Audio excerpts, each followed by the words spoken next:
complicit, sympathetic to the insurrection.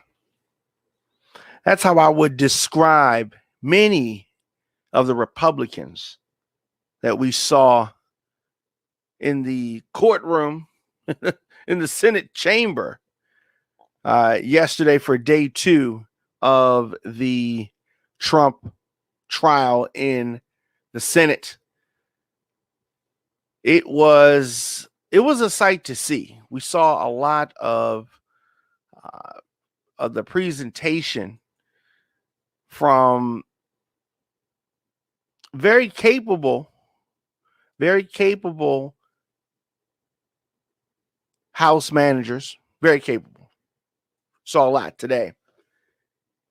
Don McKay in the morning. I am here, and so glad that you could join me. So many things to get into today. The Senate adjourned and will resume later on today for day 3 of this Trump trial.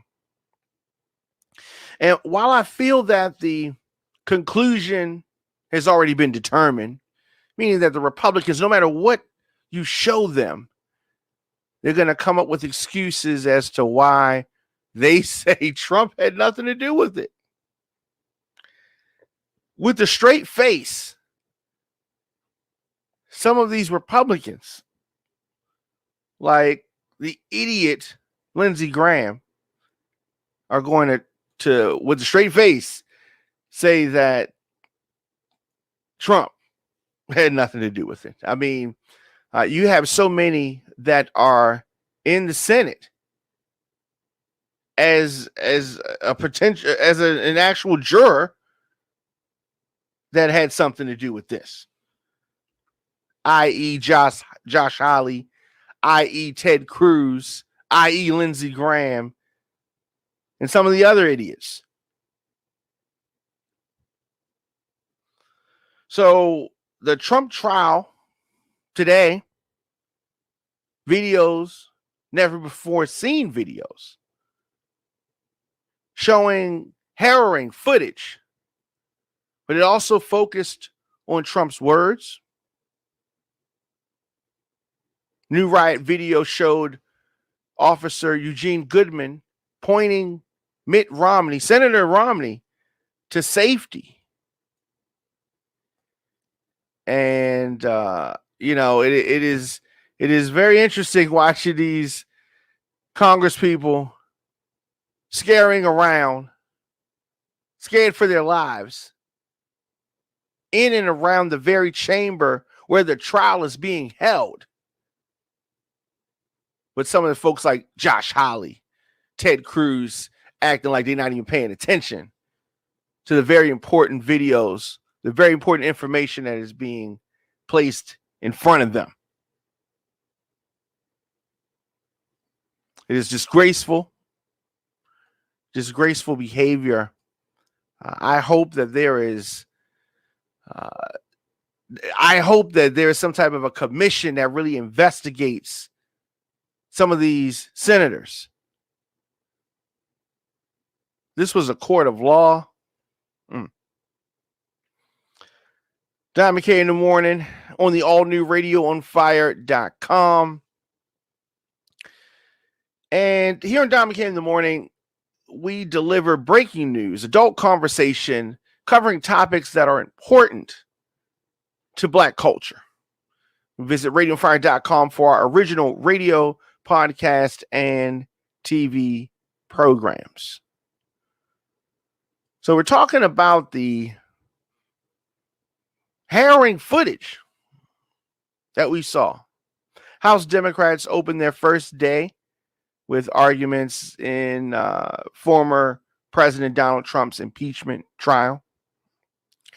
And that first day was very eye-opening. Very eye-opening. He assembled, inflamed, and incited his followers to descend upon the Capitol. Impeachment manager, Representative Jamie Raskin, said, He's a Democrat of Maryland. This is true. This is very true. Trump's words came back to haunt him. Right? January 6th is not the only day. January 6th was the result of months and months of former President Trump stoking a lie. Stoking a lie. Whether or not his supporters believed it, he knew it was a lie. Many senators in this impeachment trial know it was a lie. Yet they want to hold firm, Republicans holding firm, that they are not going to convict former President Donald Trump. We talked earlier about Officer Eugene Goodman. The response under fire of Officer Eugene Goodman and other officers during the January 6th attack was the central argument made by the impeachment managers seeking the conviction against former President Trump. We saw footage that showed Mitt Romney walking toward the rioters until an officer turns him around and then he runs in the other direction. We saw that clearly today. Romney told reporters later on he was very fortunate indeed that Officer Goodman was there to get him in the right direction.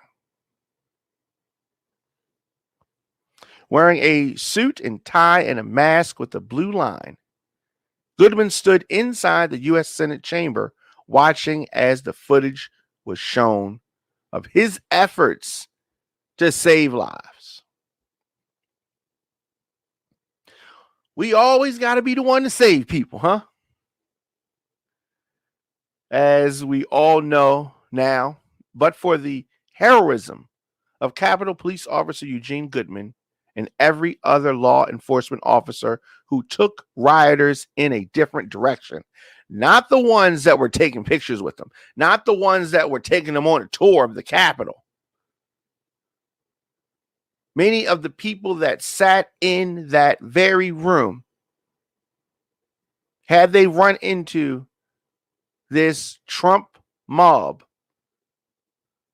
Trump's mob of MAGA supporters and whatever else you want to call them, aside from insurrectionists, some people in that very room, had they run into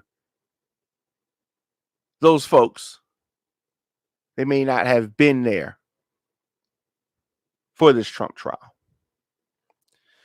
The managers played audio and video, some never seen or heard before. Some footage showing people in the very room who had never seen the footage before. Badly outmanned officers trying to delay or misdirect rioters, some of whom themselves were from other law enforcement agencies. We heard calls made to dispatchers. Officers were heard pleading for help. The desperation in their voices crystal clear. These are some of the things that we heard yesterday. And I'm sure that more things that we're going to hear later on today. We have been flanked and we've lost the line, one officer was heard saying. Now, let's not forget that Capitol Police Officer Brian Sicknick died after the attack. One of 5 people to be killed. 2 other officers committing suicide later. So Goodman has become, and he should be, has become a national hero. He has not spoken publicly about his actions that day. He escorted Vice President Harris to her place at the inauguration ceremony 2 weeks ago after the attack.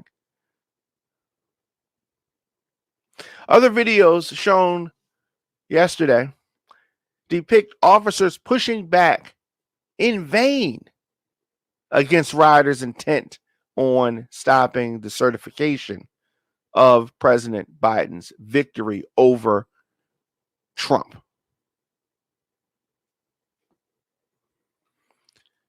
It was something to see.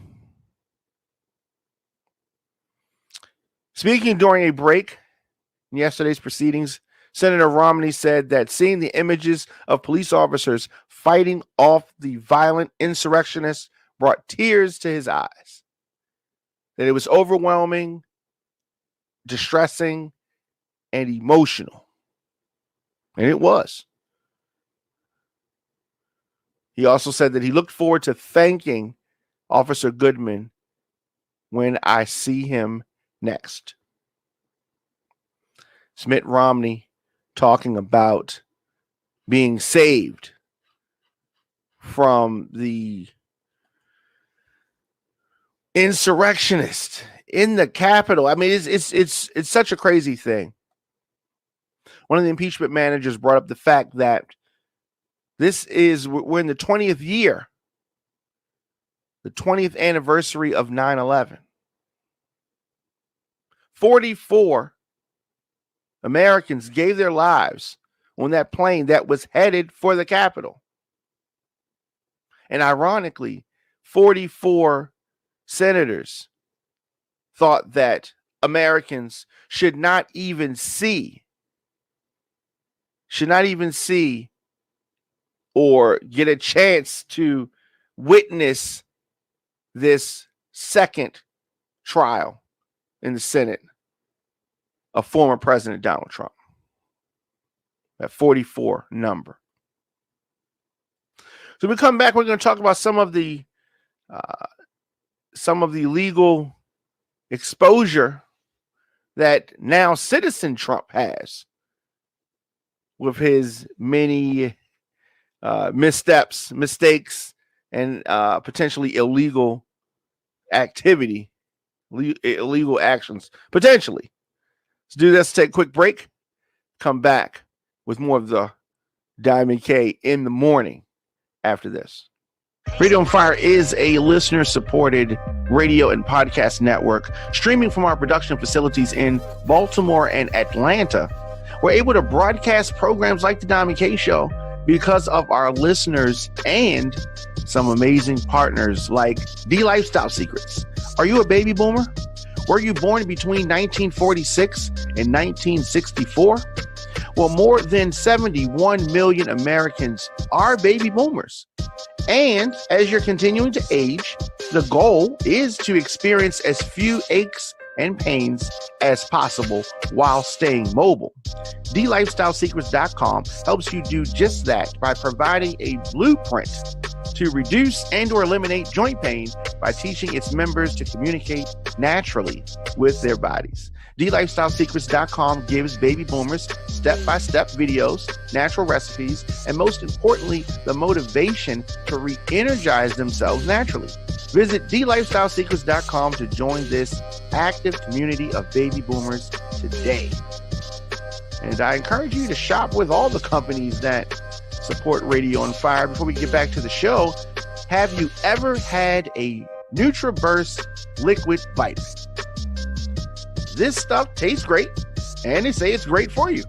NutriBurst liquid vitamin. Now, my girl Moochie told me about this, and me and Moochie go way back. She said, Diamond K, you have got to try this. So I asked Moochie, what's so special about NutriBurst liquid vitamin? What makes it so good? Then she gave me the rundown. Check this out. 72 minerals, 10 vitamins, 22 phytonutrients, 19 amino acids, 13 whole vegetables, and 20 herbs. Get your NutriBurst liquid vitamin today at TotalLifeChanges.com/MyMoochie. That's TotalLifeChanges.com/MyMoochie. Tell them Radio on Fire sent you. Give giving you more talk, more news, and more music. It's Radio on Fire. This pandemic has really sped up what was already happening. The world has become even more digital. Folks are on their computers, their tablets, their phones, all the time. This is where people go to get their information. Here at Radio on Fire, our target listener is 23 to 54 years old. So business owners, I know times are hard, but I also know how important it is to get in front of your customers. Advertise your business, product, service, or event on Diamond K in the Morning or any of the other Radio on Fire programs. We have an affordable package for you. Visit radioonfire.com/advertise to get started. Again, radioonfire.com/advertise. We'd love to connect with you. Diamond K in the Morning.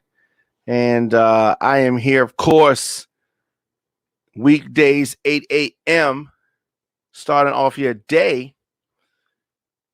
Georgia prosecutor has revealed yesterday that she has opened a criminal investigation into attempts to influence last year's general election. Citizen Trump has a lot of exposure here, including that infamous phone call where Trump asked a top official to find enough votes to overturn Joe Biden's victory in the state. So why do we say that he's in so much trouble? Why does he have legal exposure? On this January 2nd phone call, in conversation with the Secretary of State, Brad Raffensperger, Trump repeatedly argued that Raffensperger could change the certified results of the presidential election. An assertion that the Secretary of State firmly rejected. It would be illegal for him to do that. But Trump is heard on the tape saying that all I want to do is this. I just want to find 11,780 votes, which is one more than we have. Trump said, because we won the state. If you won the state, you wouldn't have to do all of that, right? You lost the state. And this is another, ironically, 2 days before what happened at the Capitol was this infamous phone call.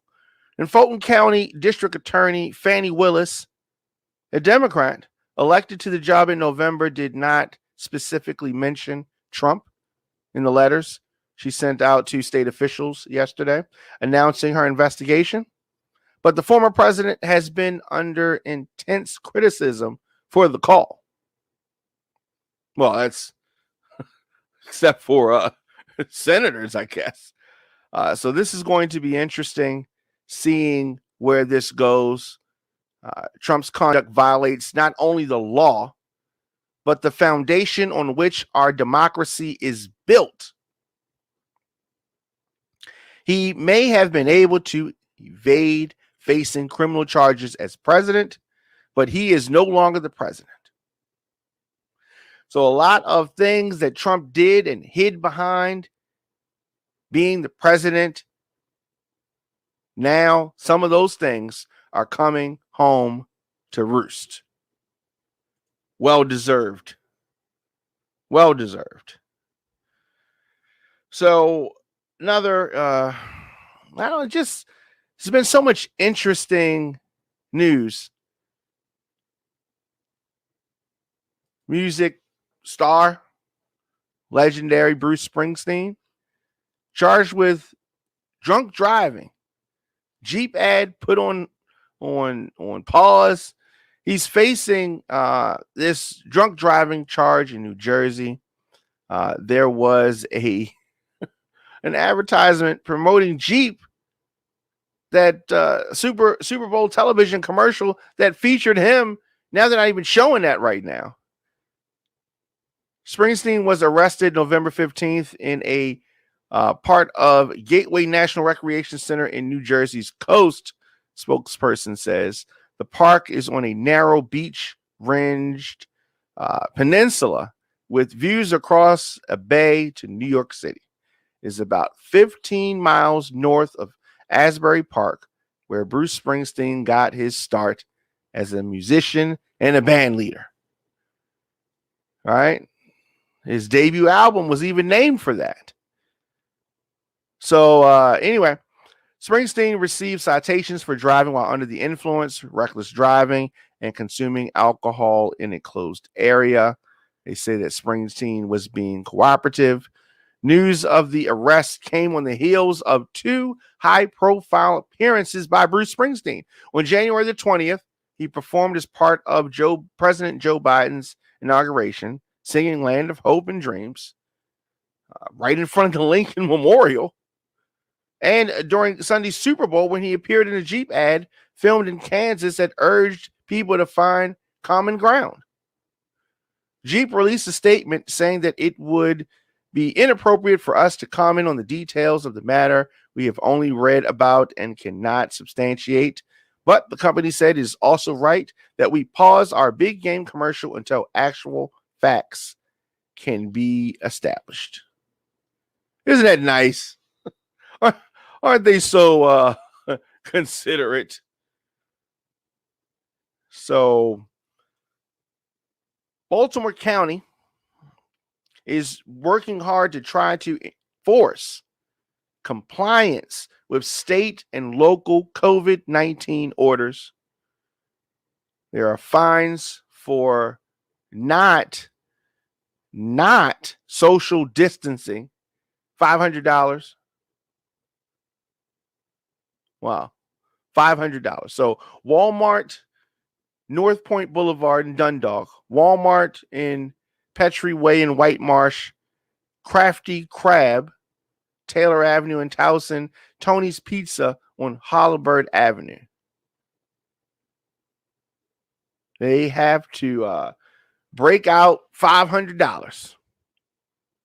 According to county records, the task force has fined places like Pennsylvania Dutch Market in Cockeysville $1,000. The aforementioned Walmart stores $500, and the Crafty Crab and Tony's Pizza in Dundalk both fined $500. So since this pandemic began last year, Baltimore County Social Distancing Task Force has issued these fines. And these fines are for businesses that have been found to be in violation of mask orders, social distancing, and even overcrowding being set forth by the county and the state. So Baltimore County Fire Director Marcus Johnson oversees the task force and said that since its inception, inspectors have done more than 20,000 checks, many in response to public complaints. Does that mean they ratting or snitching? And the task force began last March as a way to enforce state and local mandates. So they say that it's not about penalizing folks. It's about providing education to mitigate the virus, but they will take a little bit of your money if you, don't abide by the rules. So another place that is taking an opposite approach is New York. New York is now going to allow fans back in large stadiums and arenas once, as long as they've COVID tested. So Massachusetts, large sporting venues like Gillette Stadium and Fenway Park have been used as mass vaccination sites. However, New York State plans to allow some large venues to reopen to spectators. Governor Cuomo announced yesterday that arenas in New York that hold more than 10,000 people can reopen with 10% limited capacity starting February the 23rd. All attendees are required to test negative for COVID through the PCR test within 72 hours of the event. Face coverings must be worn, social distancing enforced, and assigned seatings are mandatory. So Cuomo said that this hits the balance of safe reopening. This is a difficult time on many, many levels. Personally, it's very difficult. Emotionally, it's difficult. Economically, it's difficult. But we are finding the balance and we are going to be better for it. It's coming from the governor. Said that events plans must be approved by the State Department of Health, including hockey, basketball, football, soccer, baseball, music, and other shows. I'm sure that some folks are going to be happy to hear that. Is it time to go to stadiums? Would you go to stadiums? We saw a lot of people at stadiums in the Super Bowl. So maybe you will go to stadiums. I don't know. I don't know if I'm ready to do that just yet. Heading out to a stadium. I don't know. I don't know. But this has been Diamond K in the morning on the all-new radioonfire.com. Thank you for joining me. Glad to be here. I used to do evenings, but now Diamond K in the morning. I'm dropping new episodes Monday through Friday, 8 a.m. And we talk breaking news, adult conversations, and cover topics that are important to Black culture. Visit radioonfire.com for our original radio programs, podcasts, and TV programs. So a lot of great things, going on, and I'm glad that you could join us. So